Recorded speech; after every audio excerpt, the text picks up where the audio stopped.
Ikibazo cyo kutagira amazi meza ku baturage bo mu duce tumwe na tumwe two mu murenge wa Kageyo mu karere ka Ngororero, abaganiriye na Royal TV bavuga ko kibabangamiye, nyamara ngo haciye igihe kitari gito ubuyobozi bwemereye umukuru w'igihugu ko aya mazi ari hafi kuhagera. Ikibazo cy'amazi nabwo bari bavuze ko bazakurira yaruguru Mushiga, turategereza turebe ubu naho hose nta mazi gahari. Ndibuka ko Perezida wa Repubulika aza i Muramba, bahe bateguye abatekinisiye bo kumubeshya, bakavuga ati uvuga ibi ugasanga umuntu agiye yakaranga ngo amazi arabogaboga ngo arahari abantu bameze neza. Amazi ya Kagame yayohereje ariko ntibayasoye ngo baduhe amazi. Nubwo hari by'ubuyobozi bwari bwemereye umukuru w'igihugu, mu buhamya butangwa n'aba baturage bavuga ko kuva bavuka nta nitiyo y'amazi bari babona aha batuye.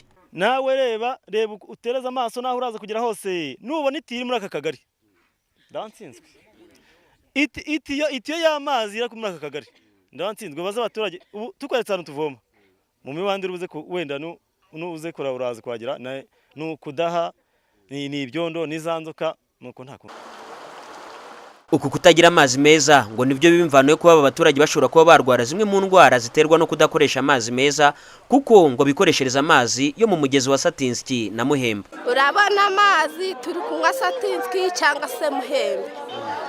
Ubwo rero gufata Satinski ukayura umwana nk'uyu ntahazava ngo agere, abana baragwingiye, inzoka ziratujambije, abana barapfuye, ntiwareba mbese ibintu byarangiye. Nizi nzoka guhora kwa muganga, abana bagwana inzoka kubera ibinamba bibaranywa, inzoka zituruka muri Rwamamara ahanini n'amazi yabuze. Ni ikibazo ubuyobozi bw'akarere ka Ngororero buvuga ko kitari muri aka gace gusa, kuko ngo hari n'ahandi ndetse hatari hake hataragezwa amazi muri aka karere, gusa ngo hari gahunda yo kugikemura. Amazi ntabwo ari hano honyine muri Kageyo gusa, ifite ubuvazi y'abaturage benshi bakeneye amazi. Rero ntabwo navuga ngo wenda mu gitondo barayabona, kuko urabona ni plan igomba gukorwa akarere k'imisozi miremire ujya kugeza amazi ku baturage barigoranye. Rero hari amazi yapfuye umuyoboro yizemo, ku buryo duteganya ko mu gihe kiri imbere tuza abaturage cyane abari mu mudugudu. Ubusanzwe y'abaturage bakeneye amazi meza ngo bibasaba gukora urugendo rutari munsi y'amasaha 3 bajya kuyashaka hirya no hino mu misozi, nabwo kandi ngo gasanga ari amasoko.